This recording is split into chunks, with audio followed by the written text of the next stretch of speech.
Hey guys, so I recently picked up these new studio monitors for my computer desk. These are the Genelec 8030C studio monitors. The reason why I decided to upgrade to these ones is because I wanted to get rid of the subwoofer under my desk. I felt that was just kind of too bulky, taking up too much room, and it is kind of loud. And I live in an apartment, so I want to be mindful of my neighbors. These are just a 2.0 system here.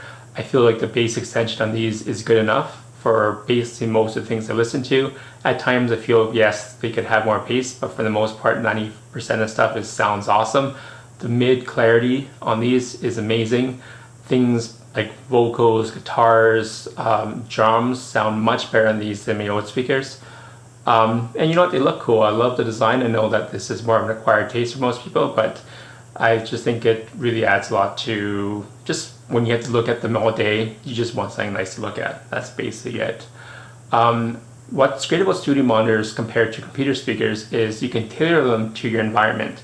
So this has like a bunch of pins in the back to adjust it for things like if they're being positioned against a wall, if they're positioned in a corner, if they're on a desk. So you can really fine tune them to get the best sound you can for your environment. Another great feature about them is they have an auto standby mode. So computer speakers of course have those, but studio monitors generally don't. Studio monitors generally have a physical on and off switch that you need to turn on and off when you want to hear them. These, not the case.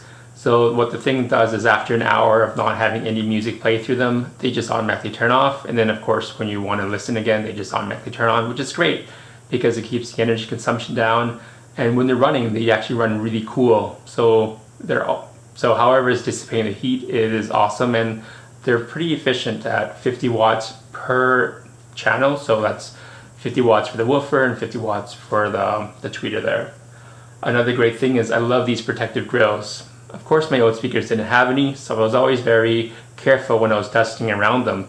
And I just don't really understand why speakers don't have these grills, because the thing that always kind of the most fragile part of the speaker, of course, is the woofer or the tweeter. So why not protect them? And these are actually very sturdy.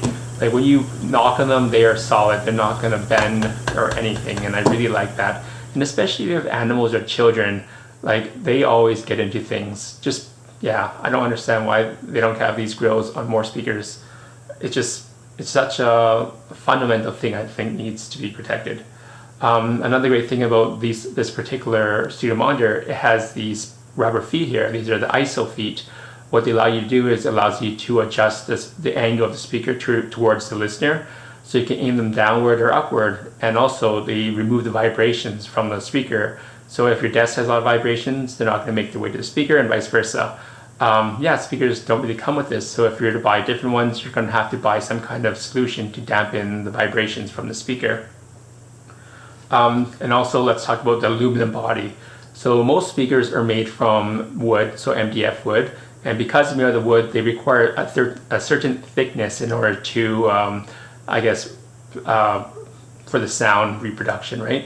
But these are aluminum, so they're much more sturdy. The casing itself is only 4 millimeters thick, so that means is you don't need so much wood and you don't need so much desk space to accommodate those. So these are actually pretty small compared to other 5-inch studio monitors out there, especially the depth. That's the main difference here. Like the depth of these only goes back 7 inches on your desk, so therefore you can have a better near field listening distance.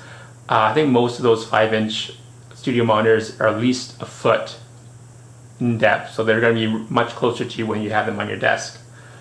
And you know, the aluminum is great because it's so durable and it's easy to clean. You never have to really worry about, cleaning it with some kind of solution or something like that. Like, because when you're cleaning wood with water, that's never a good thing really, and you always have to make sure they're dry. I just kind of feel like they're carefree, and because of the color, they just kind of, they take dust a lot better. You don't really notice dust being on them, and if there is, they're just easy to clean. But that's more of a personal thing really. And another thing that's awesome about these is they're positioned against the wall here, and so they have vertical connections for the power and for the XLR input.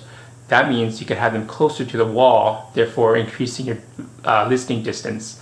So the required distance, or the minimum distance required for these against the wall, is 5 centimeters or 2 inches, and I can easily clear that. But if I had, for instance, a horizontal XLR connection, these would definitely be another like maybe 4 inches from the wall. I would lose quite a bit of space there. But that's just an awesome design feature that they have.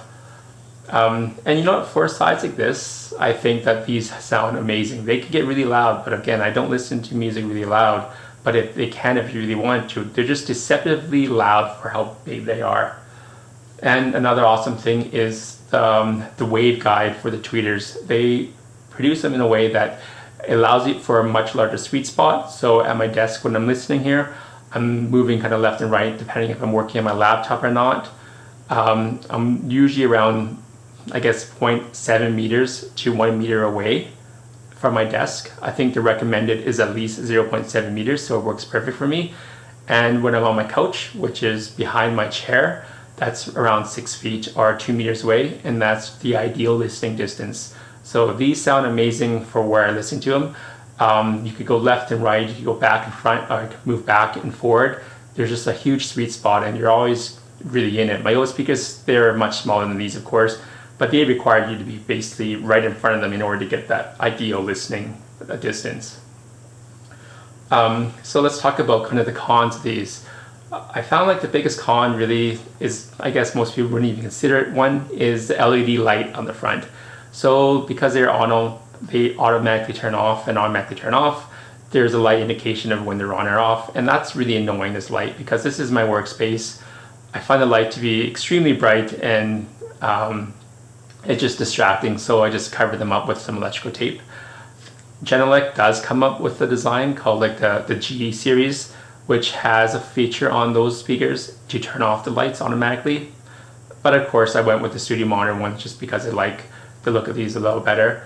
But if you really wanted to get rid of them, there is an option for you in their line. And another thing is, these speakers only have one input, and that is XLR. So unless you have an XLR, like an interface with an XLR balance connection, you're gonna have to get something else. And so because this has it, you need like an interface for the XLR balance connection. So that's basically it and why I own these speakers. So far, since I've had them, I've listened to them basically 10 hours a day, and I absolutely love them. The clarity is there, the look is there. I may add a sub in the future if I move into a house or something and I can allow it, but for the most part I am completely content with these. And you know what, I just really like them. They have the sound, like I could listen to them for hours on end. I don't feel like they're too bright or anything. They are just pretty neutral, and I think that's kind of what makes these speakers really good, is the sound signature on them is very neutral. And I think most people would tell you the same thing. The clarity is there, the tonality is there, the bass extension is almost there, but it's good enough. But those are basically all the reasons why I decided on these ones here. Again, guys, thanks for watching. If you have any comments, let me know. And if you have any specific questions about them, let me know. I may be able to answer them, maybe not. But again, guys, thank you.